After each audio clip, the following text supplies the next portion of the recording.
जो जिन्होंने गलत काम किया है, जो लाल किले पे चढ़े उन्हें सजा दो। किसान नेताओं का दोष नहीं है। जो है सरकार ने जो तानाशाही चलाई है, इसे किसान बर्दाश्त नहीं करेगा किसी भी सूरत में। जो है जिन्होंने तिरंगा का अपमान किया है वो भाजपा के आदमी है।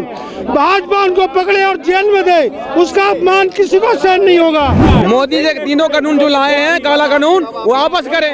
लेकिन हम लोग नहीं जाएंगे, हम लोग गोली खा कर मर जाएंगे, मिट जाएंगे, लेकिन जाएंगे नहीं। लेकिन मोदी जी सुन लीजिए, आने वाला दिन में सत्ता नीचे गिर जाएगा, गिरेगा गिरेगा, सत्ता गिरेगा आपका।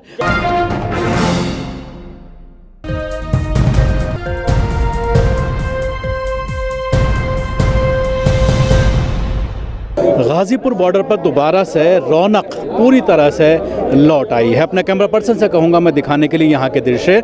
कल जब हम यहाँ पर पहुँचे थे और पूरे दिन यहाँ पर हम रिपोर्टिंग कर रहे थे, देर शाम यहाँ से गए, उसके बावजूद रात में हमारी टीम यहाँ पर मौजूद थी।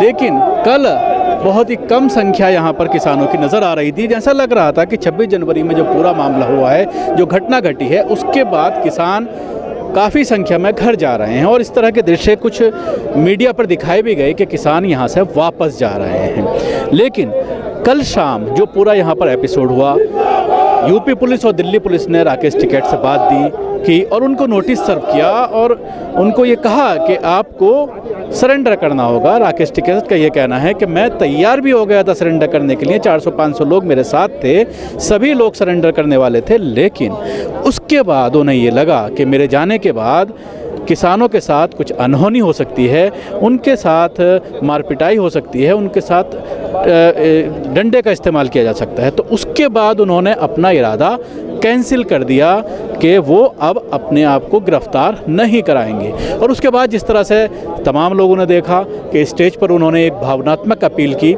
स्टेज से उतरने के बाद जब वो मीडिया से बात कर रहे थे तो उनकी आंखों में आंसू आ गए। और उसके बाद जब ये वीडियो देश के अलग अलग इलाकों में पहुंची, लोगों ने देखा, तो उसके बाद सिंपैथी इस मूवमेंट को लेकर के आ गई। और रात से ये बात सामने आ रही है, ख़ास तौर से उनके पैतृक गांव मुजफ्फरनगर में आज जिस तरह से एक बड़ी महापंचायत चल रही है और उसमें ये फैसला किया जाना है कि आगे किस तरह से रणनीति की जाएगी। मीडिया के ज़रिए जिस तरह से इस पूरे मूवमेंट को ये दिखाने की कोशिश की गई शाम के वक्त कि अब ये मूवमेंट ख़त्म होने वाला है, पुलिस ज़बरदस्ती इस मूवमेंट को ख़त्म करने वाली है। लेकिन जब ये भावनात्मक अपील की गई तो उसके बाद अचानक लोग यहाँ पर काफ़ी संख्या में आने लगे। रात भर इस जगह पर बाकायदा ब्लैंकेट, कंबल, रज़ाई लेकर के किसान बैठे रहे, डटे रहे और अपनी एकजुटता और अपनी ताकत सरकार को दिखाने की कोशिश की। और उसका असर ये हुआ कि सुबह होते होते पुलिस ने अपनी फोर्स कम करनी शुरू कर दी।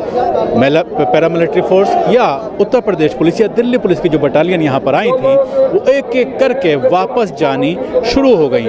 और उसके बाद मुजफ्फरनगर से लगातार जत्थे यहाँ पर पहुँच रहे थे ट्रैक्टर ट्रॉली के ज़रिए। और अब आप देख सकते हैं कि यहाँ पर काफ़ी गहमा गहमी का माहौल है, काफ़ी संख्या में लोग यहाँ पर पहुँच चुके हैं और लगातार किसानों के आने का सिलसिला लगातार जारी है। लोग आ रहे हैं। जैसे ही लोगों तक ये खबर शाम पहुँची तो उसके बाद भावनात्मक अपील जो की गई उससे लोगों की सिंपैथी इस पूरे आंदोलन से जुड़ गई। और जिस तरह से मीडिया के ज़रिए 26 जनवरी के एपिसोड को लेकर के जिस तरह से इस पूरे मामले को ये कहा गया कि पूरा देशद्रोहियों के हाथ में पूरा मूवमेंट आ गया है और इस पूरे मूवमेंट को बदनाम करने की जिस तरह से कोशिश की गई, उसके बाद जिस तरह से आपने देखा कि एनआरसी के मामले में जब शाहीन बाग में प्रोटेस्ट चल रहा था तो उस वक्त भी कुछ ग्रुप बीजेपी के ज़रिए वहाँ पर भेजे जाते थे हंगामा करने के लिए कि हम रोड खुलवाएंगे, हम इलाके के लोग हैं। कुछ इस तरह के एपिसोड कल दोनों जगह पर देखने में आए, सिंधु बॉर्डर में भी और गाज़ीपुर बॉर्डर में भी। और यहाँ पर जो है कुछ लोगों को भेजा गया और ये कहा गया कि हम इलाके के लोग हैं और इसको खाली कराना चाहते हैं, हमें परेशानी हो रही है। तो बीजेपी ने इस तरह के लोगों को प्लान किया। जिस तरह से लोकल विधायक भी यहाँ पर आए थे, जिसका जिक्र राकेश टिकैत ने अपनी स्पीच में भी किया था कि लोकल विधायक अपने गुंडों के साथ गाड़ी के अंदर हथियार लेकर के आए हैं और पुलिस के साथ यहाँ पर वो हमला करना चाहते हैं, इस आंदोलन को डंडे के बल पर कुचलना चाहते हैं। तो ये सारी चीज़ें जब हुई तो उसके बाद अचानक इस मूवमेंट में दोबारा से जान आ गई। और शायद अब ऐसा लगता है कि योगी सरकार जो हमेशा दमन की राजनीति करती है, जो हमेशा डंडे के बल पर इस तरह के आंदोलनों को ख़त्म करती है। जिस तरह से 26 जनवरी के बाद उत्तर प्रदेश में, ख़ासतौर से पश्चिमी उत्तर प्रदेश में जो मूवमेंट चल रहे हैं उनको ख़त्म किया गया है। मुजफ्फरनगर में, सहारनपुर में, बड़ौत में, जहाँ जहाँ पर भी आंदोलन चल रहे थे उनको डंडे के बल पर ख़त्म किया गया। ऐसे ही कुछ यहाँ पर करना चाहती थी, लेकिन पूरी तरह से विफल रही, नाकाम रही। और शायद ऐसा कुछ करने के बाद जो कल पूरा एपिसोड हुआ, फोर्स जो लगाई गई, टॉयलेट जो हटाए गए, बिजली जो काटी गई, उससे इस मूवमेंट में और बल मिल गया है। और अब ऐसा लगता है कि ये पूरा मामला निर्णायक होने के बाद ही अब ये ख़त्म हो पाएगा।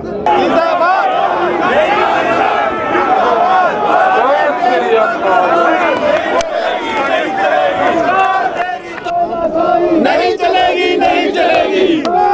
आ रहे हैं आप? हम गाजियाबाद राजनगर से आ रहे हैं जी। हम शहर के रहने वाले, गांव मेरा जलालाबाद है। हम राकेश टिकैत जी के कहने पे आए हैं। सब इस तरह का जुल्म ढाया जा रहा है, हम इसके खिलाफ हैं। हमारा नेता कल रोया है, हमारा दिल रोया है। हम हर तरीके से साथ हैं, जान मान और हर तरह से। राकेश टिकैत जिंदाबाद, राकेश टिकैत जिंदाबाद, राकेश टिकैत जिंदाबाद, राकेश टिकैत जिंदाबाद, बाबा टिकैत जिंदाबाद, बाबा टिकैत। कल आप जो आंसू भावनात्मक अपील की थी, क्या उसको देख करके यहाँ पर पहुँचे? पूरे पब्लिक में रोष है। हर आदमी संकल्प लेकर के आया है कि इस तरह से अपने नेता का अपमान नहीं होने देंगे, किसी भी सूरत में अपमान नहीं देंगे। तो आर पार की लड़ाई लड़ी, किसान की लड़ाई है, हम किसान की लड़ाई लड़ रहे हैं। जो जिन्होंने गलत काम किया है, जो लाल किले पे चढ़े, उन्हें सजा दो। किसान नेताओं का दोष नहीं है, जो है किसान के लिए संघर्ष कर रहे हैं और कि ये बिल वापस लेकर के जाएंगे। जो है ये जो सरकार ने जो तानाशाही चलाई है, इसे किसान बर्दाश्त नहीं करेगा किसी भी सूरत में। जो है ये सबका कहना है। बड़ी संख्या में यूथ आया है रईसपुर से इकट्ठा होकर के। ये लोग रात भी आए हैं। ये तानाशाही बिल्कुल नहीं चलने देंगे, जो है बिल्कुल भी। तो क्या और संख्या में लोग यहाँ पर पहुँचे हैं? लाखों, शाम तक लाखों आदमी आ जाएगा। शाम तक लाखों आदमी जो संगठन रात उठ के गए वो भी वापस आ जाएंगे शाम तक। पंचायत हो रही है जगह जगह और रात भर किसान सोया नहीं है। रात भर किसान इस सरकार की और नंद किशोर गुजर, अगर उसमें दम है अपने बाप का तो आके किसानों के बीच में आए। और वो कहता है कि मैं जूते मार के भगाऊंगा, मैं वो असल बाप की औलाद नहीं है, वो भी एक किसान का बेटा। योगी ने डंडे के बल पर पूरी यूपी से खत्म करा दिया, यहाँ से भी खत्म करा नहीं होगा।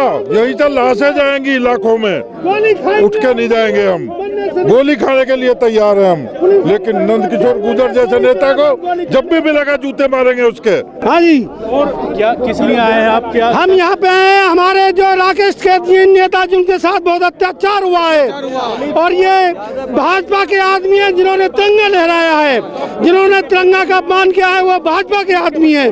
भाजपा उनको पकड़े और जेल में दे, उसका अपमान किसी को सहन नहीं होगा। और हमारी जो मांगे हैं, जो कृषि कानून है तीनों, वो रद्द होंगे और हमारे साथ जो अन्याय होगा उसे बर्दाश्त नहीं किया जाएगा। और हमारे राकेश टिकैत जी के साथ जो हुआ है गलत हुआ है, और भाजपा के विधायक आए उनके प्रति रिपोर्ट लिखो, उन्हें अरेस्ट करो और उन्हें जेल भेजो और कृषि कानून रद्द करो। जो किसानों, हम गोली खाने को तैयार हैं। मोदी योगी हम पे गोली चलवा दे। क्या और संख्या में लोग पहुँचने वाले हैं? बहुत लोग, कई हजार, लाखों लोग पहुँचने वाले और ट्रैक्टर पहुँचने वाले हैं हमारे यहाँ। कल रात में जिस तरह की तस्वीर देखी, क्या कहेंगे? हम यहाँ की तस्वीर, ये सरकार की तानाशाही है। सरकार की तानाशाही नहीं चलेगी, नहीं चलेगी। किसान की तानाशाही किसान के बिल नहीं चलेगी। मोदी जी के सरकार है। मोदी जी तीनों कानून जो लाए हैं, काला कानून, वो वापस करें। लेकिन हम लोग नहीं जाएंगे, हम लोग गोली खा कर मर जाएंगे, मिट जाएंगे, लेकिन जाएंगे नहीं। मोदी जी के तानाशाही नहीं चलेगी। हम लोग अन्नदाता हैं, हम लोग गरीब हैं, मजदूर हैं, हिंदुस्तान के मजदूर हैं। सारी एक हो जाएंगे और सारी एक होके मोदी जी को घर घेर लेंगे लाठी से अकेले, और गोली मार दे, हमको कोई दिक्कत नहीं है। गोली मारे कोई दिक्कत नहीं है, लेकिन यहाँ से नहीं जाएंगे। इतिहास में पैदा तो होगा, अन्नदाता मर के गया, मार दो मिट जाओ, लेकिन हटेंगे नहीं। लेकिन मोदी जी सुन लीजिए, आने वाला दिन में सत्ता नीचे गिर जाएगा, गिरेगा गिरेगा, सत्ता गिरेगा। आपका 3 साल रह गया है, 3 साल रह गया, सत्ता गिरेगा। होश में आइए मोदी जी, होश में आइए। होश में अपना जमीन मत बिकिए। ये गरीब अन्नदाता अन्नदाता है, जो यहाँ अन्नदाता जो रहा उसका जमीन है, अब अंबानी के दे रहे हैं नहीं। ये 3 कानून लाए हैं गरीबों के हक में, उसको वापस करिए 3 साल के अंदर में ना। अब नीचे सत्ता से नीचे आइएगा, उसको हल क्या होगा अब सोचिए क्या हल होगा। कल जिस तरह से यहाँ पर लोनी का विधायक आए थे और देखने में ये आया है कि जब शाहीन बाग में प्रोटेस्ट चल रहा था वहाँ भी बीजेपी के लोग पहुँच जाते थे रोड खाली कराने के लिए। कल ये देखने में आया कि सिंधु बॉर्डर पर और यहाँ पर भी लोग पहुँच रहे हैं बीजेपी के खाली कराने। नहीं, वो जो लोग पहुँचे हैं वो बीजेपी के, मैं समझता हूँ विधायक के साथ जो आए थे वो उनका गलत स्टैंड था, उन्हें नहीं आना चाहिए था। वो किसान हैं, किसान को नहीं आना चाहिए। और मैं ये कहना चाहूँगा कि इस समय जो आंदोलन है बहुत उग्र रूप ले चुका है, क्योंकि राष्ट्रीय लोकदल ने, चौधरी अजीत सिंह जी ने, जैन जी ने पूरा समर्थन, और हमारा पूरा क्षेत्र राष्ट्रीय लोकदल का है, पूरी पश्चिम उत्तर प्रदेश राष्ट्रीय लोकदल का है। अब मैं ये कहना चाहूँगा कि सरकार को ये तीनों कानून वापस लेने पड़ेंगे, इसमें कोई संशय नहीं है। राष्ट्रीय लोकदल पूरा समर्थन जगह दे चुका है, और जब तक हमारी मांगे पूरी नहीं होंगी तीनों लोनी के नगर अध्यक्ष है, ये मैं कहना चाहूँगा कि जब तक ये पूरी तीनों मांगे वापस नहीं करेगी सरकार, तब तक राष्ट्रीय लोकदल का पूरा समर्थन रहेगा, पूरा जनसमूह चारों तरफ से आने लगेगा, ये सरकार को संभालना मुश्किल हो जाएगा। गाजीपुर से कैमरा पर्सन शहजी के साथ न्यूज मैक्स के लिए शकील अहमद। सभी अहम खबरों के लिए न्यूज MX को सब्सक्राइब करें, साथ ही बेल आइकॉन को जरूर दबाएं। लाइक, शेयर, कमेंट करना ना भूलें।